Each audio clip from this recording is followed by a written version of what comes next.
On va vous présenter la table de mixage MP3 associée à nos systèmes de sonorisation de chez Behringer. Cette table est donc munie d'une connexion Bluetooth, de différents câbles d'adaptation pour se raccorder téléphone, ordinateur, matériel DJ professionnel et semi-professionnel. Nos tables sont équipées également de départ Schuko avec des XLR pour se raccorder directement aux premières enceintes, aux premiers caissons. Déjà pour commencer, on vous conseille de réaligner l'intégralité des boutons bleus en position 0. Ensuite, on vous conseille de faire pareil également avec les boutons rouges et pareil avec les boutons noirs.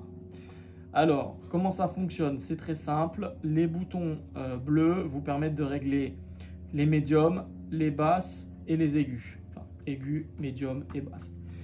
Vous avez également les boutons rouges qui permettent de régler ce qu'on appelle les effets. Donc les effets sur cette table, vous avez la reverb et le délai disponible est réglable avec ce bouton. Vous appuyez le petit bouton ici, vous activez le délai, vous le relâchez, vous êtes sur la reverb.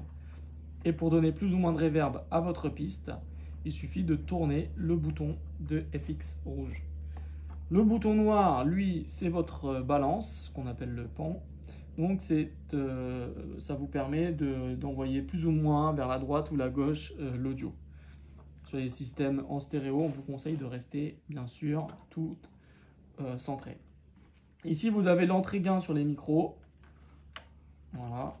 Et ici, vous avez donc ensuite le réglage de chaque piste. Donc la piste, donc ici, ça c'est votre master, pardon. Donc là, vous pouvez régler votre master par exemple sur 0. Ici, vous avez les indicateurs LED du signal de force que vous envoyez. Et ici, donc, vous avez la piste 1. Je veux mettre un petit peu de micro, je mets la piste 1 en micro. Je veux un petit peu de ma clé Bluetooth, j'envoie un petit peu de son de ma clé Bluetooth, etc., etc. pour régler mon niveau général. Et ensuite, j'aurai plus qu'à régler mon niveau général lors de la soirée. Ici, vous avez une petite alimentation rouge qui s'appelle Phantom. Alors, attention, c'est une alimentation à utiliser uniquement par des professionnels. Sur du matériel qui n'est pas alimenté électriquement. C'est des micros un petit peu spécifiques. Donc il se peut que des fois ce soit enclenché. Ça peut vous créer un effet de pétard dans les enceintes, surtout sur la clé Bluetooth. Donc il faut absolument le désengager. Si jamais vous avez ce petit effet de pétard, pensez à vérifier ça. Il y a une grande chance que ça vienne de là. Ensuite, je vais vous présenter la clé Bluetooth. La clé Bluetooth, c'est très simple. Vous avez un bouton on-off. Ça la met en route et vous avez également un petit bouton Bluetooth. Vous appuyez sur le bouton Bluetooth et à se mettre à clignoter en bleu.